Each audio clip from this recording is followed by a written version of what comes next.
இவ்வளவு பேரை வச்சு கூட்டம் நடத்தணும் அப்படிங்கிறதோ, இவ்வளவு பேரை தேர்ந்தெடுத்து அனௌன்ஸ் பண்ணுங்கிறதோ ஒரு பெரிய விஷயமா இல்லாம இருக்கலாம். ஆனால் இதையே முதல்ல யாராலையும் பண்ண முடியாது. தமிழ்நாட்டில் 68,000 பூத்துக்கும் பூத் ஏஜென்டே முதல்ல ஒரு கட்சியால் போட முடியாது.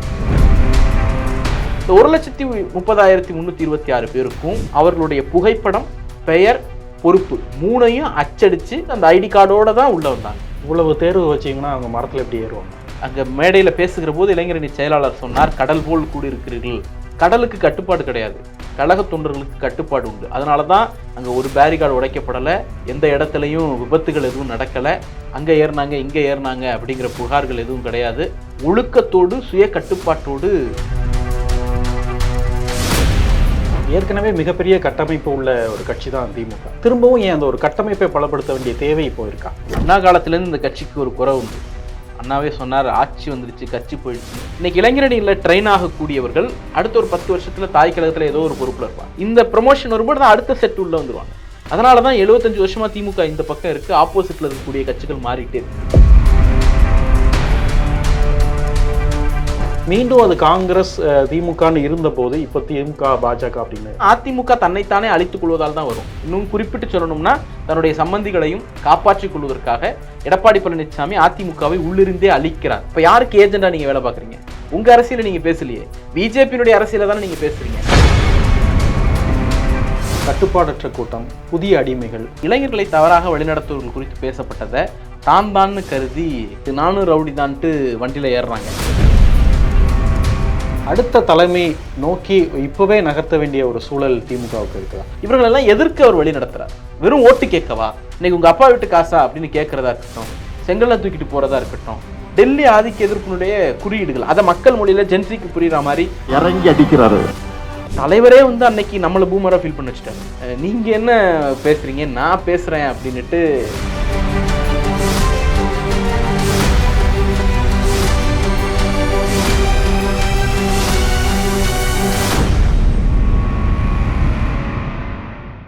டிஃபேக்ஸ் நேயர்களுக்கு வணக்கம். இன்றைய நமது நேர்காணலில் திமுக செய்தி தொடர்பு துணை செயலாளர் சூர்யா கிருஷ்ணமூர்த்தி இணைந்திருக்கிறார். வாங்க அவரோட பேசலாம். வணக்கம். சமீபத்தில் திமுகவோட வடக்கு மண்டல இளைஞரணி சந்திப்பு நடந்து முடிஞ்சிருக்கு. இது ஒரு மிக பிரம்மாண்டமான விழா. நீங்களும் அதில் பேசியிருந்தீங்க, உங்கள் பேச்சும் நல்லா இருந்தது. தொடர்ச்சியாக இளைஞர்களை குறி வச்சு திமுக வேலை செய்வதற்கான காரணம் என்ன? இளைஞர்களை குறிவைத்து அப்படின்லாம் இல்லை. இந்த இயக்கம் தொடங்கப்பட்டதே இளைஞர்களால் தான். கட்சி தொடங்கப்பட்ட நாட்களில் அண்ணாவை தவிர மற்ற எல்லோரும் 20களில் இருந்தவர், அண்ணா 40களில் இருந்தவர். அந்த அடிப்படையில் இருந்து தான் பார்க்கணும். அதே போல் 80களில் வந்து கட்சியினுடைய முக்கியமான நிர்வாக பொறுப்புகளில் 40 வயது கடந்தவர்களாக நிரம்பி இருக்கு அப்படின்னு யோசனை வந்தப்போ தான் இளைஞர் அணின்னு ஒரு அணியை வந்து சிஸ்டமேட்டிக்காக உருவாக்கி யூத்தை எம்பவர் பண்ணுறதுக்கான ஒரு பெரிய அணியாக உருவாக்குனாங்க. இன்றைக்கி திராவிட முன்னேற்ற கழகத்தினுடைய முதுகெலும்பாக அந்த அணி இருக்கிறது. அதனுடைய தொடர்ச்சி தான் இன்றைக்கி வந்து இளைஞர் அணி ஒரு மண்டலத்துக்கு உட்பட்ட எல்லா நிர்வாகிகளையும் ஒரு இடத்துல கூப்பிட்டு ஒரு மிகப்பெரிய சந்திப்பு நிகழ்ச்சியை, அறிமுக கூட்டம் தான் சொல்ல போனால். இப்போ உதாரணத்துக்கு திராவிட முன்னேற்ற கழகத்தில் அறிமுக கூட்டம்ங்கிறது ரொம்ப இயல்பான ஒரு விஷயம். பொறுப்பு புதுசாக போடுறாங்க, ஒரு மாவட்ட நிர்வாகத்துக்கு பொறுப்பு போடுறாங்க, இல்லை ஒரு அணிகளில் வந்து ஒரு மாவட்ட அளவில் பொறுப்பு போடுறாங்க, ஒன்றிய அளவில் பொறுப்பு போடுறாங்க அப்படின்னா அந்த புதிய நிர்வாகிகளை ஒரு இடத்துல கூப்பிட்டு நிகழ்வினுடைய சந்திப்பு நடத்துறதுங்கிறது இயல்பு. அறிமுக கூட்டங்கிற பேரில் நடக்கிறது இயல்பு. அதை போல் ஒரு மண்டலம் முழுக்க இருக்கக்கூடிய ஒட்டுமொத்த நிர்வாகிகளையும் ஒரு இடத்துல கூப்பிட்டு ஒரு சந்திப்பு நிகழ்ச்சியை அறிமுக கூட்டம் போல் நடத்தியிருக்கிறார்கள். இது பொலிட்டிக்கலாக இந்த நிகழ்வு வேணால் புதுசாக இருக்கலாமே தவிர இந்த ஃபார்ம் புதுசு கிடையாது. இதில் நாம் கவனிக்க தகுந்த ஒரு விஷயம் என்னென்னா, இளைஞரணியினுடைய கட்டமைப்பு முன்னெப்போதும் இல்லாத அளவிற்கு பலப்பட்டிருக்கிறது. இளைஞர்கள் எங்ககிட்ட தான் இருக்காங்க அப்படின்னு சொல்லுகிற அத்தனை பேருக்கும் உண்மையிலேயே organised, politically empowered, politically knowledgeable youngster பூரா திராவிட முன்னேற்ற கழகத்தில் தான் இருக்காங்க அப்படிங்கிறத சொல்கிறதுக்கான ஒரு கூட்டமாக தான் இந்த கூட்டம் இருக்குது. ஏன்னா திமுக இளைஞரணி வந்து ஒரு 5 பேர் 7 பேரோடு தொடங்கப்பட்ட ஒரு அணி. ஆனால் இன்றைக்கி அதனுடைய கட்டமைப்பு கிட்டத்தட்ட ஒரு 4 லேயரில் எக்ஸ்பேண்ட் ஆகிருக்கு. மாநில அளவில் இளைஞரனுடைய செயலாளர் இளம் தலைவர் அவர் ப்ளஸ் ஒரு 9 துணை செயலாளர்கள் இருக்கிறாங்க. அதற்கு அடுத்தது மாவட்ட அமைப்பாளர், துணை அமைப்பாளர், மாநகர அமைப்பாளர், துணை அமைப்பாளர், ஒரு 78 மாவட்டம், ஒரு 20-22 மாநகரம் அப்படின்ட்டு அதில் வந்து ஒரு 750லிருந்து 800 பேர் வரைக்கும் நிர்வாகிகளாக இருக்கிறாங்க. 3வது லேயர் ஒன்றிய நகர பகுதி. தமிழ்நாடு முழுக்க ஏறக்குறைய வந்து ஒரு 14,000லிருந்து 15,000 பேர் வரைக்கும் ஒன்றிய நகர பகுதி பேரூர் அமைப்பாளர், துணை அமைப்பாளர்களாக இருக்கிறாங்க. இந்த 4வது லேயர் தான் வந்து இப்போ புதுசாக எக்ஸ்பேண்ட் பண்ண ஒரு லேயர். இது என்னென்னா, ஒவ்வொரு கிளைக்கழகத்திலையும் ஒரு அமைப்பாளர் 3 அல்லது 4 துணை அமைப்பாளர்கள். தமிழ்நாடு முழுக்க ஒரு 75,000 கிளைக்கழகம் இருக்கு திராவிட முன்னேற்ற கழகத்துக்கு. அதற்கு அடுத்தது வந்து தமிழ்நாடு முழுக்க இருக்கக்கூடிய ஒவ்வொரு வாக்குச்சாவடிக்கும் ஒரு இளைஞரணி பொறுப்பாளர். 1000 வாக்குக்கு ஒரு வாக்குச்சாவடி, அதுக்கு ஒரு இளைஞரணி பொறுப்பாளர். அப்போ அதில் பார்த்தோம்னா ஒரு 3.5 லட்சம் பேர் இருப்பாங்க கிளைக்கழகங்களில். பாகத்தில் ஒரு 68,000 70,000 பேர் இருப்பாங்க. ஒட்டு மொத்தமாக 4 லேயரில் கிட்டத்தட்ட 5-5.5 லட்சம் இளைஞரணி பொறுப்பாளர்கள் தொடர்ச்சியாக அறிவிக்கப்பட்டு இந்த டிசம்பர் மாதத்திற்குள்ள முழுமையாக அறிவிக்கப்பட்டு முடித்துடுவார். அந்த வலிமையை பறைசாற்றக்கூடிய ஒரு நிகழ்ச்சி தான் திருவண்ணாமலையில் நடந்த நிகழ்ச்சி. பொறுப்புகள் அதிகமாக கொடுக்கும்போது இப்போ இளைஞர் கிட்டத்தட்ட 5 லட்சம் பேருக்கு பொறுப்புகள் கொடுக்கறது அப்படிங்கிறது ஒரு சாதாரண விஷயம் இல்லை. ஆனால் இளைஞர்கள் பதவி வேணும் அப்படின்னா நிறைய கட்சிகளில் போகிறத நம்ம பார்க்க முடியும். உதாரணத்துக்கு விஜயகாந்த் அவர்கள் கட்சி தொடங்கினப்போ நிறைய இளைஞர்கள் அவர் கட்சியில் மற்ற கட்சியில் இருந்த இளைஞர்கள் அவர் கட்சியில் போய் சேர்ந்தாங்க, ஏன்னா எங்களுக்கு பதவி கிடைக்கும் அப்படிங்கிறதுனால. ஆனால் இங்கே திமுக தானாகவே பதவி கொடுப்பதன் மூலமாக கட்சியில் இருக்கிற மூத்த நிர்வாகிகள் இளைஞர்களுக்கான அந்த இடைவெளி எப்படி அதை சரி பண்ண முடியும்? இல்லை, அதாவது இளைஞர் அணியை பொறுத்த வரைக்கும் இந்த நிர்வாக பொறுப்புகளை அவர்கள் தேர்ந்தெடுத்த விதம், இளைஞரணி செயலாளர் ரொம்ப ரொம்ப கவனத்தோடு ரொம்ப மிகப்பெரிய அளவில் அக்கறையோடு இந்த பொறுப்புகளை அதில் ஒரு வயது வரமும் வச்சிருக்கீங்க. நிச்சயமா அதில் என்னென்ன பண்ணுறாங்க, முதல்ல வந்து மாநில அளவில் தலைவர் நியமிச்சிட்டாங்க, 9 துணை செயலாளர்களையும் செயலாளரையும் நியமிச்சிட்டாங்க. இவங்க 10 பேர் என்ன பண்ணுறாங்க, செயலாளருடைய உத்தரவின் பேரில் தமிழ்நாடு முழுக்க மாவட்ட அமைப்பாளர் துணை அமைப்பாளர்களை தேர்ந்தெடுக்கிறாங்க. அந்த தேர்ந்தெடுக்கிறதுக்கு நேரடியாக இளைஞரணி செயலாளர் இன்டர்வியூ நடத்தினார். அவங்களுடைய குடும்ப பின்புலம் என்ன, கட்சி பணி என்ன, இயக்கத்துக்கு அவங்க ஆற்றிய பங்களிப்பு என்ன, அவங்க அப்பா என்ன பண்ணார், தாத்தா என்ன பண்ணாங்க, அப்படி லெகசி இருக்கா, அவங்க உழைக்கக்கூடிய தன்மை இருக்கா, இது எல்லாத்தையும் பார்த்தாங்க. அப்போ அதில் புதியவர்களுக்கு வாய்ப்பு இல்லையான்னா உண்மையிலேயே அக்கறையோடு அந்த பகுதியில் இயக்கத்தினுடைய கொள்கை பற்றோடு வரக்கூடிய ஒரு புதிய இளைஞர்களுக்கும் அந்த இடங்களில் வாய்ப்பு வழங்கப்பட்டது. இது முடிந்தது. அதற்கு அடுத்தது வந்து ஒன்றிய நகர பகுதிக்கு இந்த துணை செயலாளர்கள் தமிழ்நாடு முழுக்க டிராவல் பண்ணி இன்டர்வியூ பண்ணாங்க. அதுலேயும் பல இன்டர்வியூவை இளைஞரணி செயலாளரை நேரடியாக 1-to-1 நடத்தினாங்க. அந்த ப்ராசஸ் முடிஞ்ச பிறகு கிளைக்கழகத்துக்கும் பாகத்துக்கும் அப்ளிகேஷன் அனுப்பி அந்த அப்ளிகேஷன் ஃபில் பண்ணவர்களை வந்து அதற்கும் இன்டர்வியூ நடந்துச்சு. இன்டர்வியூ நடத்தி 35 வயதுக்கு மேற்பட்டவர்கள் அப்ளை பண்ணால் ஸ்ட்ரைட்டாகவே ரிஜெக்டட். மேண்டேட்டரியாக 35 வயசுக்கு உட்பட்டவர்களாக இருக்கணும். அதாவது இந்த பாகத்திலையும் கிளையிலையும் வேற எந்த பொறுப்புலையும் இருக்கக்கூடாது, கட்சியில் பிற பொறுப்புகளில் இருக்கக்கூடாது. 2வது. 3வது, அவர் அந்த பாகத்தில் வசிக்கணும். இப்போ வந்து தியாகராயனர் 32வது பாகத்துக்கு ஒரு பொறுப்பாளரை போடுறோம்னா அவர் 33வது வார்டுலேருந்து எடுத்துகிட்டு போட முடியாது, பாகத்திலேருந்து எடுத்துகிட்டு போட முடியாது. அந்த பாகத்தில் இருக்கணும், அந்த கிளையில் வசிக்கணும். இந்த மாதிரி கண்டிஷன்ஸ் எல்லாம் அப்ளை பண்ணி கிராஸ் இன்சார்ஜ் முறையில், இப்போ உதாரணத்துக்கு சென்னையில் நிர்வாக பொறுப்புகளை போடுறதுக்கு மதுரையிலேருந்து வந்து அமைப்பாளர் துணை அமைப்பாளர் வேலை பார்ப்பாங்க. ராமநாதபுரத்தில் பொறுப்பு போடுறதுக்கு தூத்துக்குடியிலேருந்து போய் ஒர்க் பண்ணுவாங்க. கரூரில் பொறுப்பு போடுறதுக்கு தஞ்சாவூர்லேருந்து போவாங்க. இப்படி வேறொரு மாவட்ட அமைப்பாளர் அவர்கள் அசிஸ்ட் பண்ணி இங்கே இருக்கக்கூடியவர்களோடு இணைந்து, அதாவது யாருக்கும் பயாஸ்டாக இருந்துடக்கூடாது இந்த சிஸ்டம். அதே போல் யாருடைய விருப்பு வெறுப்பும் இதில் வந்து விளையாடிடக்கூடாது.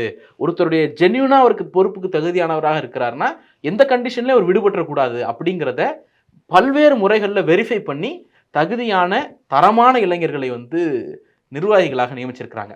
இது வந்து போலியானதா அப்படிங்கிறதுக்கு இல்லை. ஏன் அப்படின்னா இந்த கவுண்டை நாங்கள் பூஸ்ட் பண்ணி சொல்கிறோமா அப்படின்னா நீங்கள் தயவுசெய்து அப்படி யோசிக்க வேண்டாம். ஏன்னா இளைஞரணி செயலாளர் வெளிப்படையாக இந்த எண்ணிக்கைகளை ரொம்ப நேர்மையாக இருக்கக்கூடியவர். ஏன்னா இளைஞரணி இல்லம் தோறும் இளைஞரணின்னு ஒரு எக்ஸசைஸ் பண்ணாங்க, ஒவ்வொரு வீட்டுக்காக போய் இளைஞர்களை சேர்ப்பது.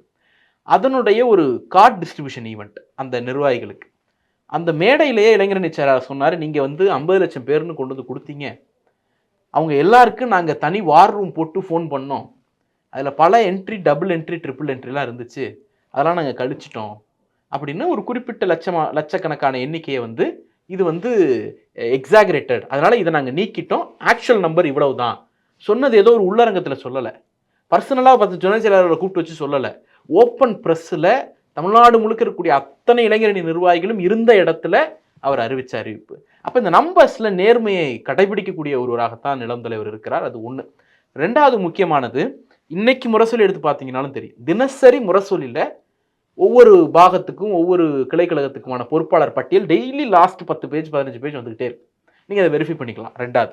3வது, இந்த வடக்கு மண்டலத்தில் 29 கழக மாவட்டம், 91 சட்டமன்ற தொகுதி, அதற்கு உட்பட்ட 1,326,000 இளைஞரணி பொறுப்பாளர்கள் தான் வந்து உட்கார்ந்தாங்க. இந்த 1,30,30,326 பேருக்கும் அவர்களுடைய புகைப்படம், பெயர், பொறுப்பு 3ஐயும் அச்சடிச்சு ஃபோட்டோ ஐடி கார்டு கொடுத்து அந்த ஐடி கார்டோட தான் உள்ளே வந்தாங்க. அந்த ஐடி கார்டு இருந்தால் தான் அவங்களுக்கு உள்ளே வரதுக்கான அக்சஸ். அந்த ஐடி கார்டு இல்லைன்னா கிடையாது. அப்போ இவ்வளவு பேக் அண்ட் ஒர்க் பண்ணி ஜென்யூனாக தரமான பொறுப்பாளர்களை தேர்ந்தெடுத்து கூட்டம் நடத்திக்கிறோம். இவ்வளோ பேரை வச்சு கூட்டம் நடத்தணும் அப்படிங்கிறதோ, இவ்வளோ பேரை தேர்ந்தெடுத்து அனௌன்ஸ் பண்ணுங்கிறதோ ஒரு பெரிய விஷயமா இல்லாமல் இருக்கலாம். ஆனால் இதையே முதல்ல யாராலையும் பண்ண முடியாது. தமிழ்நாட்டில் 68,000 பூத்துக்கும் பூத் ஏஜென்ட்டே முதல்ல ஒரு கட்சியால் போட முடியாது. அதனால தான் இப்போ பல கட்சிகள் ப்ரெஷர் பண்ணி என்ன பண்ணுறாங்கன்னா, தேர்தல் ஆணையமே பக்கத்து பூத்துலேருந்து கூட கொண்டு வந்து போட்டுக்கலாம் நீங்கள் அப்படின்லாம் சில இடங்களில் ஃப்ளெக்சிபிலிட்டி கொடுத்துருக்குறாங்க. அப்போ முதல்ல தமிழ்நாட்டில் பெரும்பான்மையான கட்சிகளால் தமிழ்நாடு முழுக்க பூத் ஏஜென்ட் போட முடியாது. பூத் ஏஜென்ட் போட்டாலும் பூத் கமிட்டி போட முடியாது. அதிமுகவே திணறுகிறது. அப்படி இருக்கிறப்போ பூத் ஏஜென்ட் போட்டு, பூத் கமிட்டி போட்டு, பூத் நிர்வாகிகள் போட்டு, ஒரு அணி 25 அணியில் அது ஒரு அணி, அந்த அணி பூத் வரைக்கும் நிர்வாகிகளை நியமிக்குது. இப்போ யோசிச்சு பார்த்தோம்னா அடுத்த ஒரு 50 வருஷத்துக்கு ஒவ்வொரு பாகத்திலையும் இந்த கட்சியை வழிநடத்தக்கூடிய ஒருத்தரை கண்டுபிடிச்சிட்டோம். அடுத்த ஒரு 50 வருஷத்துக்கு ஒவ்வொரு கிளைக்கழகத்திலையும் இந்த கட்சியை வழிநடத்தக்கூடிய ஒரு டீமை ஐடென்டிஃபை பண்ணிட்டோம். ஐடென்டிஃபை பண்ணி அனௌன்ஸ் பண்ணி அவங்களை எம்பவர் பண்ணுறதுக்கான நிகழ்ச்சி தான் திருவண்ணாமலையில் நடந்த அந்த நிகழ்ச்சி. இவ்வளவு தேர்வு வச்சிங்கன்னா அவங்க மரத்தில் எப்படி ஏறுவாங்க? இல்லை, அதனால தான் அது அங்கே மேடையில் பேசுகிற போது இளைஞரணி செயலாளர் சொன்னார், கடல் போல் கூடி இருக்கிறீர்கள் அப்படின்னு சொன்னார். ஆனால் அதில் இன்னொரு செய்தியும் இருக்குது. கடலுக்கு கட்டுப்பாடு கிடையாது, கழக தொண்டர்களுக்கு கட்டுப்பாடு உண்டு. அதனால தான் அங்கே ஒரு பேரிகார்டு உடைக்கப்படலை, எந்த இடத்துலையும் விபத்துகள் எதுவும் நடக்கலை, அங்கே ஏறினாங்க இங்கே ஏறினாங்க அப்படிங்கிற புகார்கள் எதுவும் கிடையாது. ரொம்ப டீசெண்டாக நேர்த்தியாக ஒழுக்கத்தோடு சுய கட்டுப்பாட்டோடு அந்த கூட்டம் நடந்து முடிந்திருக்கிறது. ஏற்கனவே மிகப்பெரிய கட்டமைப்பு உள்ள ஒரு கட்சி தான் திமுக. ஆனால் தொடர்ச்சியாக திருப்பியும் கட்டமைப்பை வலுப்படுத்த வேண்டிய தேவை என்ன இருக்குது? இப்போ முதலமைச்சரை 1 to 1 அப்படி நிர்வாகிகளை கூப்பிட்டு சந்தித்து பேசுகிறாங்க. உங்களுடன் ஸ்டாலின் அப்படின்னு நிர்வாகிகள் சேர்க்கக்கூடிய நிகழ்வு நடக்குது. இளைஞரணி இப்போ உறுப்பினர்களை சேர்த்து இந்த மாதிரி ஒரு கட்டமைப்பு உருவா. திரும்பவும் ஏன் அந்த ஒரு கட்டமைப்பை பலப்படுத்த வேண்டிய தேவை இப்போ இருக்கா? அண்ணா காலத்திலேருந்து இந்த கட்சிக்கு ஒரு குறை உண்டு. அண்ணாவே சொன்னார், ஆட்சி வந்துடுச்சு கட்சி போயிடுச்சுன்னு சொன்னதாக ஒரு செய்தி சொல்லுவாங்க. அது என்னென்னா, அரசு நிர்வாகத்தின் மீதான கவனம் கட்சியை விளக்கிடும், கட்சியை கண்டுகொள்ள முடியாத ஒரு சூழல் ஏற்பட்டுருமோங்கிற அச்சம் பல பேருக்கு உண்டு. திராவிட முன்னேற்றக் கழகம் அது முடிஞ்ச அளவு கடந்த காலங்களில் பிரிட்ஜ் பண்ணிட்டு தான் இருந்திருக்கிறோம். ஆனால் இப்போது தலைவர் வந்த பிறகு ஆட்சியை எவ்வளவு சிரத்தையோடு நடத்துகிறோமோ அதே அளவிற்கு அதை விட தீவிரத்தோடு கட்சியையும் கட்டுக்காப்போடு ரினோவேட் பண்ணிக்கிட்டே இருக்கணும், ரினியூ பண்ணிகிட்டே இருக்கணும் அப்படிங்கிறதுல ரொம்ப ஃபோக்கஸாக இருக்காங்க. அதனால தான் நிர்வாகிகளை 1 to 1 சந்தித்து அதனுடைய பிரச்சனைகளை அலசி ஆராய்ஞ்சு அதனுடைய தீர்வுகள் எடுக்கிறது ஒரு பக்கம், புதிய இளைஞர்களை பொறுப்பாளர்களாக நியமித்து அவங்களை ட்ரெயின் பண்ணுறது ஒரு பக்கம். இன்னைக்கு இளைஞரணியில் ட்ரெயின் ஆகக்கூடியவர்கள் அடுத்த ஒரு 10 வருஷத்தில் தாய் கழகத்தில் ஏதோ ஒரு பொறுப்பில் இருப்பாங்க. ஒரு ஒன்றிய பொறுப்பில், ஒரு நகர பொறுப்பில், இல்லை அந்த கிளைக்கழக செயலாளராக. இந்த ப்ரமோஷன் வரும்போது தான் அடுத்த செட் உள்ளே வந்துடுவாங்க. அதனால தான் 75 வருஷமாக திமுக இந்த பக்கம் இருக்குது, ஆப்போசிட்டில் இருக்கக்கூடிய கட்சிகள் மாறிக்கிட்டே இருக்குது. இல்லை, கட்சியை ஃபோக்கஸ் பண்ணாமல் இந்த மாதிரி புதியவர்களை உள்ளே வச்சுட்டு ஏற்கனவே ட்ரெயின் ஆனவங்களை ப்ரமோட் பண்ணி இந்த ப்ராசஸை செய்யாமல் திமுக விட்டிருந்தால் மாறிக்கொண்டே இருந்த கட்சிகளில் ஒன்றாக திமுக இருந்திருக்கும். தமிழ்நாட்டு அரசியல் மையமாக திமுக இன்னைக்கும் இருக்குன்னா அதுக்கு காரணம் அது ஒவ்வொரு நாளும் தன்னை புதுப்பித்துக் கொள்ளக்கூடிய கட்சி. அது பயன்படுத்தக்கூடிய பிரச்சார உத்திகளாக இருக்கலாம், அதனுடைய அரசியல் தத்துவங்களாக இருக்கலாம், அதனுடைய அடிப்படை கோட்பாடு நிலையானது, அது மாற்றத்தக்கது அல்ல. ஆனால் வழிமுறைகள் அப்பப்போ புதுப்பித்து கொண்டே இருக்கிறது, அப்டேட் பண்ணிகிட்டே இருக்கிறது. அது கட்சியினுடைய நிர்வாகிகளையும் இன்னைக்கு புதுசாக அப்டேட் பண்ணிக்கிட்டே இருக்கக்கூடிய ஒரு சூழலாக தான் பார்க்க வேண்டியிருக்கு. கட்டமைப்பு இதெல்லாம் ஒரு பக்கம் இருந்தாலும் முதலமைச்சரும் துணை முதலமைச்சரும் பேசினதை நம்ம ஒரு ஹைலைட்டான விஷயமாக தான் நம்ம பார்க்கணும். துணை முதலமைச்சர் பேசும்போதும் சரி, முதலமைச்சர் பேசும்போதும் சரி, பாஜகவை கடுமையாக விமர்சிக்கக்கூடிய ஒரு எல்லா மேடைகள்லையுமே நம்ம பார்க்குறோம். ஆனால் நாடாளுமன்ற தேர்தலில் ஒரு பிரதமருக்கான தேர்தல், அதில் நம்ம பாஜகவை இல்லை மத்தியில் இருக்கிற ஒருத்தங்களை விமர்சிக்கிறோம். சரி, சட்டமன்ற தேர்தலுக்கும் திரும்பவும் நம்ம பாஜகவே தொடர்ச்சியாக விமர்சிக்கிறதுனால எல்லா தேர்தலையும் நம்ம பாஜக விமர்சனம் முன் வச்சோம், அது நமக்கு கை கொடுத்தது. இந்த தேர்தலையும் அதை நம்ம முன் வைப்போம் அப்படிங்கிற ஒரு யுக்தி தானே அது? இல்லை, பாஜக எதிர்ப்புங்கிறது உத்தி கிடையாது, அது தேர்தலுக்கான வியூகம் கிடையாது, அது திராவிட முன்னேற்ற கழகத்தினுடைய டிஎன்ஏவில் இருக்கக்கூடிய ஒரு விஷயம். தமிழ்நாட்டை காப்பாற்றணும்னா பாஜகவினுடைய அரசியல் செயல் திட்டத்தை முறியடிக்கணும். உடனே கடந்த காலங்களில் கூட்டணி வச்சிங்களே அப்படின்னு வரக்கூடாது. அந்த காலகட்டங்களில் பாஜகவினுடைய கடிவாளத்தை கைகளில் திராவிட முன்னேற்ற கழகம் வைத்திருந்தது. அவர்களுடைய கோர் அஜெண்டா ராமர் கோயிலாக இருக்கலாம், காஷ்மீராக இருக்கலாம், பொது சிவில் சட்டமாக இருக்கலாம், இது எதையுமே நிறைவேற்ற முடியாதுங்கிற அளவிற்கு அவர்களை கட்டி போட்டு வைத்திருந்தது திராவிட முன்னேற்ற கழகம். இன்னொரு முக்கியமான விஷயம், அந்த கூட்டணியில் இருந்தபோது தான் யூஜிசியில் நாடு முழுக்க ஜோதிடத்தை ஒரு பாடமாக கொண்டு வருகிற போது அதை கடுமையாக எதிர்த்து முறியடித்தது திராவிட முன்னேற்ற கழகம். அந்த கூட்டணிக்குள்ளே இருந்தபோது தான் நாடாளுமன்றத்திற்குள்ளேயே திமுகவினுடைய எம்பி விடுதலை விரும்பி மனு தர்மத்தை abolition of Manusmriti is essential அப்படின்னு பேசினார். மனு தர்மத்தை ஒழிக்க வேண்டியது அடிப்படை தேவை அப்படின்னே பேசின இது இருக்கு. நாங்கள் என்டிஏல இருந்ததுனால கொள்கையை தூக்கி போட்டோம் அப்படின்னு இல்லை. இப்போ அடிப்படையில் இந்த ஆர்எஸ்எஸ் சங் பரிவார் கும்பலுக்கு எதிரான கொள்கைங்கிறது திராவிட இயக்கத்தினுடைய மரபணுவில் இருக்கிறது. அது தேர்தல் கால உத்தி கிடையாது, தேர்தலுக்கான செயல்பாடு கிடையாது. ஒன்று. இன்னொன்று, பிஜேபியை ஏன் எதிர்க்கிறீங்க அப்படின்னா, இன்னைக்கு பிஜேபியினுடைய தாளத்திற்கு ஆடக்கூடியவர்களாக அதிமுக போய்விட்டார். அப்போ ஆப்ரேட் பண்ணக்கூடிய ஃபோர்ஸாக பிஜேபி நிற்குது. அவங்களுக்கு இங்கே நியூமரிக்கலாக ஸ்ட்ரென்த் இல்லாமல் இருக்கலாம், ஒவ்வொரு ஊர்லேயும் ஒவ்வொரு கிளையிலையும் மாவட்டத்தில் பொறுப்பு போடுறதுக்கு ஆள் இல்லாமல் இருக்கலாம், தனியாக நின்று ஒரு 4 கவுன்சில் சீட் ஜெயிக்க முடியாதவர்களாக கூட இருக்கலாம். ஆனால் ஒன்றியத்தில் இருக்கக்கூடிய பவரை வச்சுக்கிட்டு அதிமுகவினுடைய வீக்னஸை பயன்படுத்தி அதிமுகவை தன்னுடைய சொல்லுக்கு ஏற்றார் போல் ஆடக்கூடியவர்களாக மாற்றியாச்சு. அதனால தான் வந்து மெட்ரோவுக்கு பிரச்சனைனா பிஜேபியை விட்டுட்டு அது திமுகவை திட்டுது அதிமுக. நீங்கள் திருப்பரங்குன்ற விவகாரத்தில் பிஜேபியை விட்டுட்டு திமுகவை திட்டுது அதிமுக.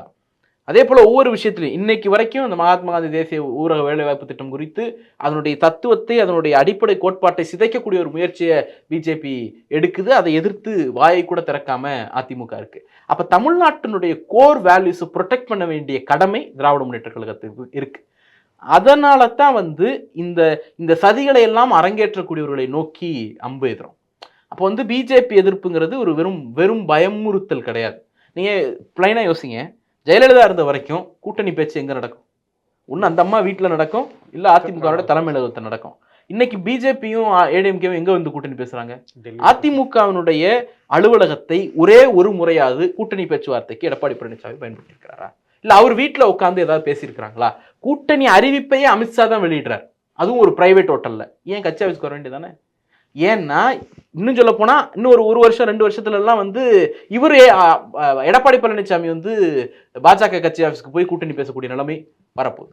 அப்போ கொஞ்சம் கொஞ்சமாக அந்த பிடியை இறுக்கி கொண்டிருக்கிறது. அப்போ இந்த எல்லா நாடகங்களையும் எல்லா சதி செயல்களையும் அரங்கேற்றக்கூடிய இடத்தில் பிஜேபி இருப்பதால் நேரடியாக அந்த எதிரியை வந்து வீழ்த்தணும் அப்படின்னு குறி வச்சு இது பண்ணுறோம். இன்னொரு முக்கியமான விஷயம், அதிமுகவை பொறுத்த வரைக்கும் அது தன்னுடைய உட்கட்சி விவகாரத்துக்கு கூட பிஜேபியை சார்ந்திருக்க ஆரம்பிச்சிருச்சு. நீங்கள் செங்கோட்டையன் இருக்கணுமா வேணாமா பிஜேபி முடிவு பண்ணும். அதே போல் வந்து ஓபிஎஸ் இணைப்பா இல்லையா அவங்க போய் பார்த்துட்டு வருவாங்க. இவர் ஜெயக்குமார் இப்போ பேசுகிறாரு, திமுகவும் பிஜேபியும் கள்ள கூட்டணியில் இருக்குது அப்படின்ட்டு. கூச்சம் வேண்டாம் உங்களுக்கு? கொஞ்சமாச்சு மான உணர்ச்சி வேண்டாம்? அப்படி கள்ள கூட்டணியில் இருக்கும்போது ஏன் நீங்கள் வந்து பிஜேபி கூட கூட்டணி வச்சுக்கிறீங்க? தூக்கி எறிஞ்சிட்டு வரலாம்ல? வர முடியாது. ஏன்னா ரைட் அடித்து எல்லாத்தையும் தூக்கி உள்ளே வச்சுருவாங்கங்கிற அச்சம் வந்து அவர்களுக்கு இருக்கிறது. ஸோ தன் மீதான வழக்குகளுக்கு பயந்து, தன் மீதான ரைடுகளுக்கு பயந்து, சம்மந்தி வீட்டில் ஒத்த ரைடு கட்சி போனால் போகுது அப்படின்ட்டு தூக்கி போட்டு பிஜேபி கூட கூட்டணி வச்சவர் தான் பழனிசாமி. அந்த வரலாற்றை பார்த்தோம்னா இன்னைக்கு அதிமுகவை ஒரு ஆயுதமாக பயன்படுத்தி பிஜேபி தமிழ்நாட்டை தாக்க பார்க்கிறது. நம்ம ஆயுதத்தை வீழ்த்துவது எவ்வளவு முக்கியமோ அதே அளவுக்கு முக்கியம் ஆயுதங்களை எய்தவர்களையும் வீழ்த்தணும். அதனால தான் பிஜேபியை நோக்கி நேரடியாக அட்டாக் பண்ணுறோம்.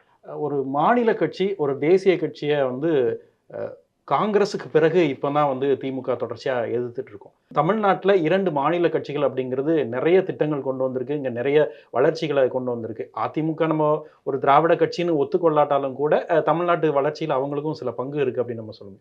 ஆனால் இங்கே அதிமுகவை தவிர்த்துட்டு நமக்கு எதிரியாக ஒரு தேசிய கட்சி நிப்பாட்டும் போது மீண்டும் அது காங்கிரஸ் திமுகன்னு இருந்தபோது இப்போ திமுக பாஜக அப்படின்னு அதை திமுக வலிந்து செய்யலை, அதிமுக அதற்கான வழியை ஏற்படுத்துது. அதிமுக ரிபலா தன்னுடைய ஓனா தனக்கான அரசியல் அது பேசும்போது ஃபைட் வந்து நேரடியாக நம்ம அதிமுகவை தாக்கி தான் பேச போகிறோம். அப்போது தமிழ்நாட்டினுடைய ஜீவாதார பிரச்சனைகள், வாழ்வாதார பிரச்சனைகள், தமிழ்நாட்டிற்கு தலைவலி ஏற்படுத்தக்கூடிய பிரச்சனைகள் அத்தனைக்கும் எதற்கெல்லாம் பிஜேபி காரணமாக இருக்கோ அதையெல்லாம் வந்து பிஜேபிக்கு சார்பாக நின்று திராவிட முன்னேற்ற கழகத்தை தாக்கக்கூடிய இடத்தில் அதிமுக இருக்குது. அப்போ யாருக்கு ஏஜெண்டாக நீங்கள் வேலை பார்க்குறீங்க? உங்கள் அரசியலை நீங்கள் பேசலையே, பிஜேபியினுடைய அரசியலை தானே நீங்கள் பேசுகிறீங்க. திருப்பரங்குன்றத்தை எடுத்துப்போம். ஜெயலலிதா காலத்தில், எம்ஜிஆர் காலத்தில், பழனிசாமி காலத்தில் எங்கே தீபம் ஏற்றப்பட்டதோ அங்கே தான் திராவிட முன்னேற்ற கழக அரசும் ஏற்றுது. ஆனால் நான் அங்கே ஆட்சிக்கு வந்தால் வேற ஒரு இடத்துல ஏற்றுவோம். அப்போ நீங்கள் ஆட்சியில் இருந்தபோது ஏன் செய்யலை? ஆட்சியில் இருந்தபோது அந்த அக்கறை எங்கே போணுச்சு?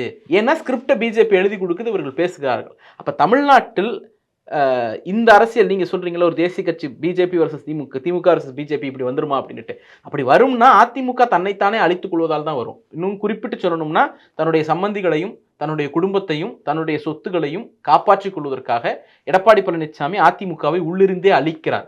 அவர் அழிச்சு முடிச்சுட்டா வேணா திமுக பிஜேபிங்கிற கண்டஸ்ட் வரலாம். அப்படி வந்துச்சுன்னா அதற்கு முழுக்க முழுக்க காரணம் எடப்பாடி பழனிசாமியினுடைய சுயநலமும் அவருடைய அதிகார வெறியும். அதிகார வெறி கூட கிடையாது, அடைந்த சொத்துக்களை பாதுகாத்துக் கொள்ள வேண்டும் என்கிற வெறி தவிர வேற எதுவும் இருக்க முடியாது.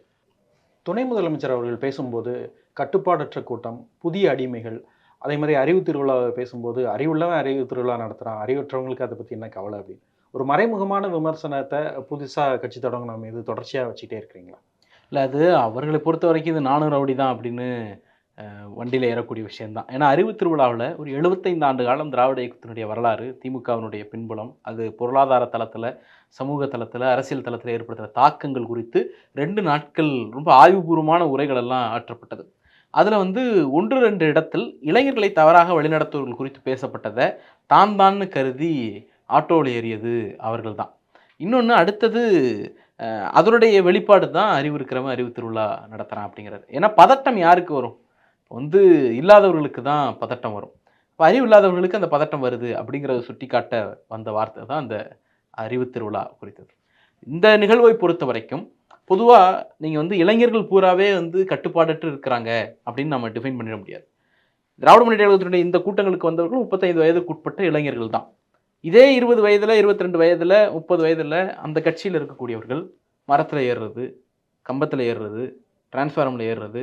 நேற்று செங்கோட்டையன் சொல்கிறாரு, நாங்கள் வந்து ஒரு 40 அடி உயரத்தில் ஒரு விளம்பர பதாகை இருக்குது, அதை சுற்றி அதிலிருந்து தொண்டர்களை பாதுகாக்க முள்வேலி போடுறோம் அப்படின்ட்டு. இந்த அந்நியன் படத்தில் வந்து விசித்திரமான தண்டனைகள்லாம் கொடுப்பாங்கல்ல, அதில் தான் இந்த முள்வேலி, முள்ளு கம்பி, அது இதெல்லாம் இருக்கும். அந்த மாதிரி தன்னுடைய தொண்டர்களை யார்கிட்டேருந்து பாதுகாக்க, அவர்களிடமிருந்து பாதுகாத்துக் கொள்வதற்கு, வெளியிலிருந்துலாம் கிடையாது, அவங்ககிட்டேருந்தே பாதுகாத்துக்கிறதுக்கு முள்ளு கம்பி கட்டுறது, தகரம் அடிக்கிறது, கிரீஸு போடுறது, பவுன்சரை வச்சு குப்பை மாதிரி தூக்கி வீசுறது, இந்த மாதிரியான பணிகள் எல்லாம் அவர்கள் ஆற்ற வேண்டியிருக்கு. அப்போ இளைஞர்களை அவர்கள் எப்படி ட்ரீட் பண்ணுறாங்க அப்படின்ட்டு, நீங்கள் வெளிப்படையாக இவ்வளோ ஒழுங்கோடு நடக்கணும், கட்டுப்பாடோடு நடக்கணும் அப்படிங்கிறத ஒரு வந்து சொல்லலாம்ல, ஒரு வீடியோவில் தோன்றி சொல்லலாம்ல. நேத்தியே பாருங்க, ஏதோ ஒரு இடத்தில் வந்து கம்பத்தை ஒட்டி இருக்கக்கூடிய அந்த ஷெட்டு மேலே தலைவரை பார்க்கணுன்ட்டு யாரோ ஒருத்தர் ஏறும் பொழுது இளைஞரணி தோழர்கள் அவரை இறக்கி விட்ட பிறகு தான் நிகழ்வு தொடங்கும் அப்படின்னு வெயிட் பண்ணுறாங்க. இப்போ ஒருத்தர் 2 பேர் இந்த மாதிரி பிரீச் பண்ணும்போது இந்த கட்டுப்பாட்டை, அதை நேர்படுத்துவது தான் ஒரு கட்சியினுடைய பணி. நீங்கள் அந்த மாதிரி பண்ணாமல் இந்த கட்டுப்பாடற்ற தன்மையை ஊக்கப்படுத்தி வெறியூட்டி உங்களுடைய பர்சனல் இமேஜை காப்பாற்றிக்கிறதுக்காக பல பேரை பலி கொடுக்கக்கூடிய ஒரு இடத்தில் நீங்கள் இருக்கிறீங்க. அதை சுட்டிக்காட்ட வேண்டியது கடமையாக இருக்கிறது. அப்போ என்ன, அறிவு திருவிழா நடத்துகிறோம், அறிவு இருக்கிறவர்கள் ஏற்றுக்கொள்கிறார்கள், அறிவு இல்லாதவர்கள் புலம்புகிறார்கள். கட்டுப்பாட்டோடு கூட்டம் நடத்துகிறோம், கட்டுப்படுத்த முடியாதவர்கள் கதறுகிறார்கள், அவ்வளோதான். இளைஞரணி கூட்டம் நடத்தினாங்க, எங்களை பற்றி பேசவே இல்லைன்னு வருத்தப்பட்டதாகவும் ஒரு செய்தி இருக்குது. இல்லை, அதான் சொல்கிறேன்ல, அவர்கள் தான் வந்து நானும் ரவுடி தான்ட்டு வண்டியில் ஏறுறாங்க. மற்றபடி ஒரு திமுகவுக்கு இணையாக தன்னை பொசிஷன் பண்ணிக்கணுங்கிற ஆசை வந்து எல்லா கட்சிகளுக்கும் இருக்கும். ஆனால் களத்தில் அதற்கு இணையான உழைப்பை, அதற்கு இணையான பணியை, அதற்கு இணையான தத்துவ அடித்தளத்தை யார் வகுத்துக்கிறார்களோ அவங்களால தான் அந்த இடத்துக்கு வந்து உட்கார முடியும். அதனால் எல்லாருக்கும் ஆசைப்படுற மாதிரி அவர்களும் ஆசைப்படலாம். அடுத்த தலைமை நோக்கி இப்போவே நகர்த்த வேண்டிய ஒரு சூழல் திமுகவுக்கு இருக்குதா? ஆராசா அவர்கள் பேசும்போதும் சரி, மற்ற மூத்த நிர்வாகிகள் பேசும்போதும் சரி, துணை முதலமைச்சர் அவர்களை முன்னிறுத்தி அடுத்த தலைவருக்கான ஒரு காட்ட வேண்டிய சூழல் இப்போ இருக்கு. அதாவது அடுத்த தலைமை அப்படின்னு பேசுகிறதெல்லாம் வந்து அவர் செய்த பணியை பாராட்டுகிற விதமாக, அந்த பணியை அங்கீகரிக்கிற விதமாக தலைமை கழகத்திலிருந்து வந்தவர்கள் பேசுகிறார்கள். ஏன்னா யாராலும் முடியாதது. நீங்கள் ஒரு 5 லட்சம் இளைஞர்களை இன்டர்வியூ பண்ணி ஃபோட்டோ ஐடி கார்டோட ஒரு 3 மண்டலங்களில் பிரித்து அதில் ஒரு மண்டல கூட்டத்தை நடத்தி முடிக்கிறது அப்படிங்கிறது இந்த நாட்டில் யாராலும் சாத்தியப்படாத ஒரு விஷயம். நீங்கள் 1.5 லட்சம் பேர் ஒரு இடத்துல கூட்ட முடியுமானா பல கட்சிகளால் முடியும், நான் மறுக்கலை. ஆனால் 1.5 லட்சம் நிர்வாகிகளை கூட்ட முடியுமானாலே பாதி கட்சி காலி ஆகிடும். அதிலும் குறிப்பாக இளைஞர்களை கூப்பிடணும், இவ்வளவு கண்டிஷன்ஸ் போட்டு பூத்துக்கு ஒருத்தர் தான், கிளைக்கு 5 பேர் தான், இந்த கண்டிஷன்ஸோட கூப்பிடணும், ஒரு மண்டலத்திலேருந்து மட்டும் கூப்பிடணும், இந்த மாதிரியான ரெஸ்ட்ரிக்ஷனோட இவ்வளவு பேரை அமர வைப்பது அப்படிங்கிறது சாத்தியமற்ற பெரும்பணி. அந்த சாத்தியமற்ற பெரும்பணியை அவர் செய்து முடித்திருக்கிறார் அப்படிங்கிறதை சொல்லுவது தான் அந்த உரையினுடைய அடிப்படை. இன்னொன்று, இவர்களெல்லாம் எதிர்க்க அவர் வழி நடத்துகிறார். வெறும் ஓட்டு கேட்கவா? வெறும் போய் கட்சியில் போய் நீங்கள் வெறும் களப்பணி பண்ணுங்க அப்படிங்கிறதுக்காகவா? அதை தாண்டி அதற்கு முன்பே அவர் அறிவு திருவிழாங்கிற பேரில் நடத்துகிறார். நீங்கள் போய் படிங்க, திராவிட இயக்கத்தை படிங்க, இடதுசாரி இயக்கங்களை படிங்க, ஆதிதிராவிடர் இயக்கங்களை படிங்க, இதை சொல்லிட்டு இதோடு மட்டும் நிறுத்தாமல் எதிரிகள் நம் மீது வைக்கக்கூடிய விமர்சனங்களையும் சேர்த்து படிங்க, எதிரிகளையும் படிங்க. இந்த மாதிரி தன்னுடைய தொண்டர்களுக்கு, தன்னுடைய கேடர்ஸ்க்கு எஜுகேட் பண்ணக்கூடிய சமகால லீடர் ஒருத்தர் காட்டிடுங்க. இல்ல. அப்ப இந்த கட்சியினுடைய அறிவு வலிமையை பறைசாற்றுவதற்கு அறிவு திருவிழா, படை வலிமையை பறைசாற்றுவதற்கு நிர்வாகிகள் சந்திப்பு, இந்த மாதிரி கண்டினியூஸா ஒரு நாலேஜ் மூவ்மெண்ட்டுங்கிறத நிரூபித்துக் கொண்டே இருக்கக்கூடியவராக இருப்பதால் அதை வந்து அந்த அந்த எபிலிட்டியோடு அவர் இருக்கிறாங்கிறத அவர்கள் முன்வைக்கிறார்கள். ஏன்னா நீங்கள் துணிச்சலோட சனாதன விவகாரமாக இருக்கட்டும், நாடு முழுக்க அச்சுறுத்தல் வருது, நாடு முழுக்க அதை பயன்படுத்தி அரசியல் பிரச்சாரம் பண்ணுறாங்க, எப்படியாயினும் ஒடுக்கிடணும் அப்படின்னு நினைக்கிறாங்க, டிஎம்கேவை பேன் பண்ணுங்கிற அளவுக்கெல்லாம் பேசுகிறார்கள். அந்த சூழலிலும் கொள்கையோடு நாங்கள் உறுதியோடு நிற்கிறோம், சாதியால் மனிதர்களை பிரித்த, பெண்களை அடிமைப்படுத்திய, பெண்களை ரொம்ப குற்றப்படுத்திய ஒரு தர்மம், சனாதன தர்மம், அந்த தத்துவம் எங்களுக்கு வேண்டாம், நாங்கள் தூக்கி எறிகிறோம், அதை எதிர்க்கிறோம், இந்த நிமிஷம் வரைக்கும் உறுதியோடு இருக்கிறார். இடபிள்யூஎஸ் குறித்த ஒரு விவகாரம், ஏற்கனவே அதிகாரத்தில் 3% எண்ணிக்கையில் இருந்துட்டு 80-90% அதிகாரத்தில் இருக்கக்கூடிய ஒரு கூட்டத்திற்கு இன்னொரு 10% இடஒதுக்கீடாக எக்ஸ்க்ளூசிவாக கொண்டு போய் கொடுக்குறாங்க. அதற்கு எதிராக நாடு முழுக்க பெரிய போராட்டங்கள் நடக்குது, அந்த தத்துவத்தை எதிர்க்கிறோம். ஆனால் நீதிமன்றம் என்ன பண்ணுது, அந்த இடபிள்யூஎஸ்ஐ வேலிடேட் பண்ணுது, ஆமாம் செல்லும் அப்படின்னு சொல்லுது. இந்தியா முழுக்க இருக்கக்கூடிய சமூக நீதி தலைவர்கள், பல ஆண்டுகள் சமூக நீதி களத்தில் பணியாற்றியவர்கள் கூட அந்த ஒரு மொமெண்ட், ஒரு நிமிஷம் அமைதி காத்திருப்பாங்கல்ல, அடுத்து என்னன்னு யோசிச்சிருப்பாங்கல்ல, அந்த யோசனைக்கு இடையில ஒரு செகண்ட்ல ஒரு ட்வீட் வருது. It's an injustice. பிற்படுத்தப்பட்ட, மிகவும் பிற்படுத்தப்பட்ட பட்டியல் பழங்குடியின மக்களுக்கு இந்த தீர்ப்பு ஒரு அநீதியானது சொல்லக்கூடிய துணிச்சல் அவர்கிட்ட தான் இருந்துச்சு. இன்னைக்கு வந்து சாதி கடந்து, மதம் கடந்து நீங்கள் காதலிச்சு கல்யாணம் பண்ணுங்கன்னு போகிற இடமெல்லாம் இங்கே இருக்கக்கூடிய யூத்தை அவருக்கு திருமணம் பண்ணி வைக்கக்கூடிய இடங்கள்ல அதை ப்ரைடாக முன்வைக்கக்கூடிய ஒரு தலைவராக அவர் இருக்கிறார். டெல்லியினுடைய ஆதிக்க குரலை எதிர்க்கணும் அப்படிங்கிறது அண்ணா காலத்திலேருந்து நம்மகிட்ட இருக்கக்கூடிய ஒரு விஷயம். இன்னைக்கு உங்கள் அப்பா வீட்டு காசா அப்படின்னு கேட்குறதா இருக்கட்டும், செங்கல்ல தூக்கிட்டு போகிறதா இருக்கட்டும், நீட்டுக்கு எதிரான முட்டை பிரச்சாரமாக இருக்கட்டும், இது அத்தனையும் வந்து டெல்லி ஆதிக்க எதிர்ப்பினுடைய குறியீடுகள். அதை மக்கள் மொழியில் ஜென்சிக்கு புரிகிற மாதிரி, இன்னைக்கு வரக்கூடிய யூத்துக்கு புரிகிற மாதிரி கன்வெர்ட் பண்ணக்கூடிய ஒரு லீடராக அவர் இருக்கிறார். முதலமைச்சர் கூட ஒரு வார்த்தை சொன்னாங்க, இறங்கி அடிக்கிறாரு. That's the truth. நீங்கள் தலைவரே வந்து அன்னைக்கு நம்மளை பூமராக ஃபீல் பண்ண வச்சுட்டாரு, மற்ற எல்லாரையும். நீங்கள் என்ன பேசுகிறீங்க, நான் பேசுகிறேன் அப்படின்ட்டு யூத்துக்கெல்லாம் யூத் மாதிரியான ஒரு உரை தான் அவருடைய உரை. அதாவது இன்னைக்கு ஜென்சி ஒரு 0 பொலிட்டிக்கல் நாலேஜ் உள்ள ஒருத்தர் கேட்டாலும் அட்ராக்ட் ஆகக்கூடிய அளவிற்கான அவர்கள் மொழியிலான உரை. நீங்கள் இனிமேல் இப்படி தான் பேசணுங்கிறதுக்கு டெம்ப்ளேட் கொடுத்த ஒரு உரை அந்த உரை. ஆனால் நீங்கள் இப்படி ஒவ்வொரு தருணத்திலும் ஒரு கொள்கையை நிலைநாட்டுறதா இருக்கட்டும், அதில் முதல்ல அவர் உறுதியாக இருக்கிறார், அடுத்து அந்த கொள்கையை பரப்பணுங்கிறதுல உறுதியாக இருக்கிறார், மக்கள் பணி ஆற்றணுங்கிறது உறுதியாக இருக்கிறார், இதெல்லாம் இந்த இயக்கத்துக்காக செய்கிறார். அப்படிங்கிறதுனால அவர் வந்து அந்த பொசிஷனுக்கு, அந்த இடத்திற்கான தகுதியோடு வளர்ந்திருக்கிறார் அப்படிங்கிறது சொல்கிறது தான். ஆராசானன் பேசியதாக இருக்கட்டும், துரைமுருகன் என்ன பேசியதாக இருக்கட்டும், இதெல்லாம் அந்த இடம் தானே தவிர அது வந்து உடனே புஷ் பண்ணுறாங்க அப்படின்லாம் இல்லை. இயல்பாக அவரிடம் இருக்கக்கூடியதை வெளிப்படையாக சொல்கிறாங்க, அவ்வளோ.